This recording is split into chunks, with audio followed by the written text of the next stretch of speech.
Etiket içərisindəki mövzu çox olduğu zaman, həmin etiketin genişlik və hündürlüyünü açdığı zaman overflow xüsusiyyətindən istifadə olunur. Index.html-də bu şəkildə yazılarım vardır. Bu yazını sərgəli hala salar. Baxın, bu şəkildə loremdən yazı kopyalamışam və hal-hazırda belə görünür. Ancaq mən gəlib burada style.css-də container div olan etiketə width olaraq 100 piksel, hündürlük olaraq 100 piksel yazıram. Baxın, width olaraq 100 piksel, hündürlük olaraq 100 piksel yazdığım zaman bunu bir qutu kimi təsəvvür eləyin. Bu qutunu aşmış oldu bu yazılar. Mən əgər bu qutu içərisində yazıların görünməyini istəyirəmsə, gəlib burada overflow auto yazıram. Baxın, overflow auto yazdığım zaman qutu içərisində scroll yarandı. Belə deyək, default olaraq overflow visible kimi gəlir. Visible yazdığım zaman bu şəkildə default olaraq gəlir. Və buna auto verdiyim zaman, baxın burada sadəcə şaquli istiqamətdə scroll gəlmiş oldu və bunu da yuxarı aşağı hərəkət etdirməklə yazıları oxuya bilirik. Ancaq əgər mən gəlib burada scroll yazsam, baxın burada həm aşağıdan, yəni üfüqi istiqamətdən, həm də şaquli istiqamətdən scroll gəlmiş oldu. Mən gəlib bunun genişliyini 50 piksel yazsam, baxın bu şəkildə də üfüqi istiqamətdə scroll bar görünmüş olacaqdır. İndi burada belə deyək, scroll ilə auto arasındakı fərq odur ki, scroll yazdığım zaman gəlirəm index.html-ə. Baxın burada iki sözü bu şəkildə saxlayıram. Baxın, scroll yazdığım zaman həm üfüqi, həm şaquli istiqamətdə belə deyək, scroll görünmüş olacaqdır. Auto yazdığım zaman isə auto. Baxın, scroll gəlməyəcəkdir. Yəni, əgər burada mətn çox olduğu zaman artıq scroll görünmüş olacaqdır. Yəni, auto ilə scroll arasında da fərq bundan ibarətdir. İndi isə gəlin scroll barımızı stil verək. Gəlin burada, baxın burada qeyddə də yazmışam. Chrome, Safari, Opera və Edge üçün WebKit scroll bardan istifadə olunur və yaxud da ki WebKit scroll bar cornerdən istifadə olunur. Gəlin indi bunu yazaq. Bunu Chrome'da belə yazırıq. Container divimə gəlirəm. WebKit scroll barı bu şəkildə yapışdıram.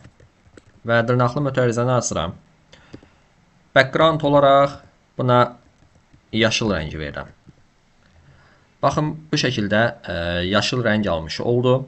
Və gəlib baxın, burada küncü rəngləmək istəsəm, bunu burada yapışdırıram, daha doğrusu kopyalayıram. Gəlib burada yapışdırıram. Və buna da black olsun bu. Baxın, gördüyünüz kimi burada küncdə qara rəng gəlmiş olacaqdır. Və hərəkət istiqaməti olaraq da thumb'ı seçmək istəsəm, gəlib burada bunu kopyalayıram. Bura yapışdıram. Və bunun da rəngi tutalım ki, belə bir rəngdə olsun. Və buna gəlib width olaraq 7 piksel, border radius olaraq 20% versəm, baxın bu şəkildə görünüş əldə etmiş olacaq. Və hətta mən gəlib bunu burada da scroll barda da yaza bilərəm. Məsələn, buna 50% versək, baxın bu şəkildə görünüş əldə edəcəyik. Bu scroll üçün keçərlidir. Autoda yazdığım zaman baxın, üfüqi istiqamətdə olan scroll barım gedəcək və auto yazdığım üçün şaquli istiqamətdə scroll bar gəlmiş olacaqdır və bu şəkildə görünüş əldə edəcəyik. Və bu Chrome üçün belə deyək keçərlidir. Ancaq bunu mən Firefox'da da test etdim. Firefox'da tutalım ki, bu linki buraya yapışdıram. Və baxdığım zaman yenə eyni bir görünüşü almış olacağım. Əvvəllər bu Firefox misal üçün bu yazdığım WebKit-i dəstəkləmirdi. Sonradan zaman keçdikcə, yenilənmələr olduqca Firefox'da da artıq bu dəstəklənmiş oldu. Bir sözlə bu kodlar əvvəllər sadəcə Chrome və Opera Edge Safari üçün dəstəklənirdisə, Firefox üçün dəstəklənmirdi. Ancaq indi həm Firefox üçün, həm də Chrome üçün də dəstəklənir. Və əvvəllər belə deyək, Firefox üçün dəstəklənmədiyi halda gəlib burada scroll bar width'dən və scroll bar color'dan istifadə olunurdu. Bu da bu şəkildə yazılırdı. Container, bunu Azərbaycan dilinə yox, İngilis dilinə çevirəm. Burada container yazdığım zaman gəlib burada scroll bar width'i kopyalayıb buraya əlavə edildim. Və bunun width'i thin olsun, yəni çox nazik formada olsun. Auto yazdığım zaman eyni formanı alacaq.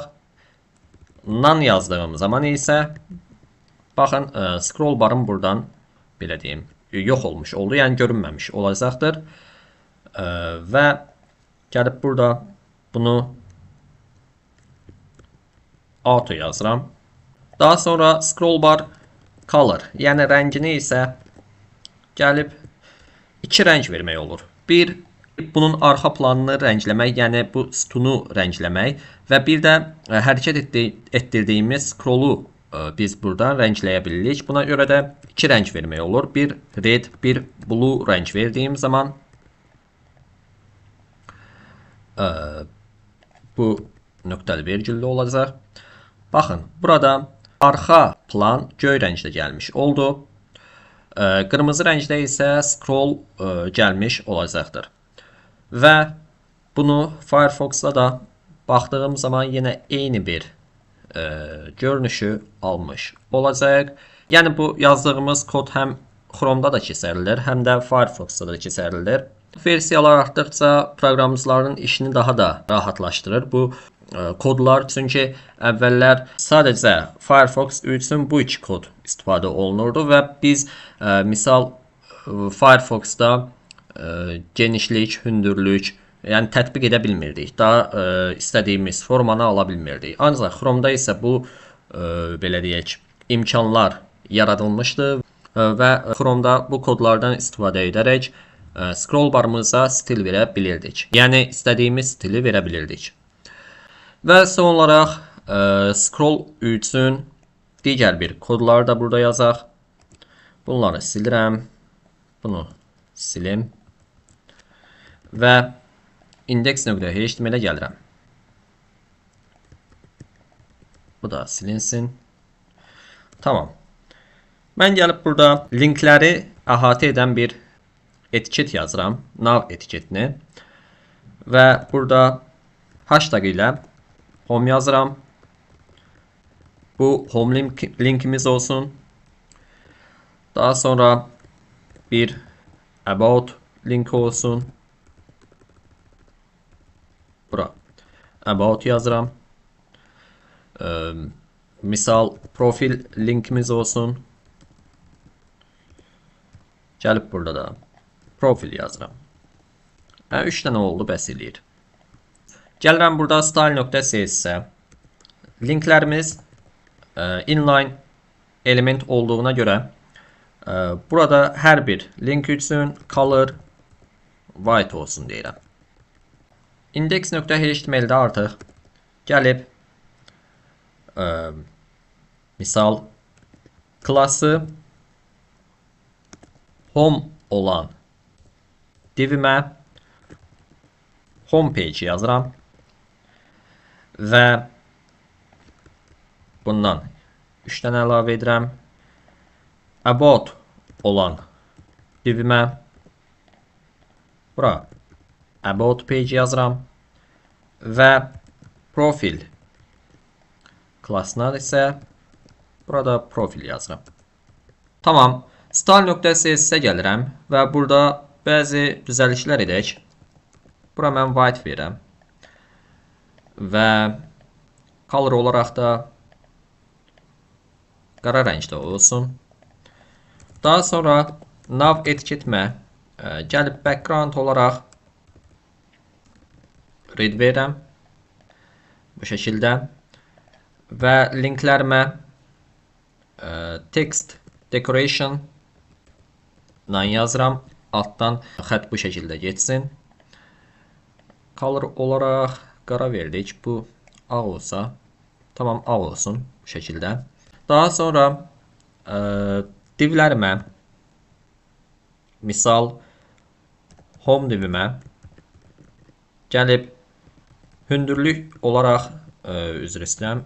Hündürlük olaraq kalkdan istifadə edirəm və ekranın bütöv hündürlüyündən sıxıram 30 piksel. Və bu 30 piksel də bu nav etiketimin hündürlüyü olacaq. Burada 30 piksel yazıram. Və eyni qaydada bunu about üçün və profil divi üçün bu şəkildə yazıram. About-a tıkladığım zaman about page-inə gəlmiş olacaqdır və profilə tıkladığım zaman profil page-inə gəlmiş olacaqdır. Və mən istəyirəm ki, bu nav etiketim sancaqlanmış halda gəlsin. Gəlib burada bura position sticky yazıram və bu position sticky istiqamətini yazdığımız zaman yapışmış olur bu şəkildə. Əgər mən top 0 verməsəydim, baxın belə gəlməmiş olacaqdı. About linkinə gəlirəm, bu şəkildə görünür. Profil linkinə gəlirəm, bu şəkildə görünür. Home linkinə gəlirəm və buradakı problemimiz də odur ki, yazılarımız bu stickinin arxasında qalmış oldu. Biz gəlib burada HTML və body'yə misal margin top olaraq 30 piksel yazsaq, baxın bu şəkildə görünmüş olacaqdır. Bunu gəlib hər bir div üçün yazsaq, tutalım ki, bu şəkildə və belə. Baxın, arada boşluq gəlmiş olacaq. About-a gəlirəm. Burada heç görünmədi. Profilə də gəldiyim zaman yenə eyni bir görünüşü almış olacaq. Ona görə də bunları dala qaytarıram. Bu problemi aradan qaldırmaq üçün gəlib, baxın burada divləri bu şəkildə seçmişdim. Hər birini seçsəm, ancaq index.html-də container divində bu şəkildə yazmışam. Gəlib burada bunlara paragraf verək. Və bütün paragraflarımı seçib burada scroll margin top yazıram.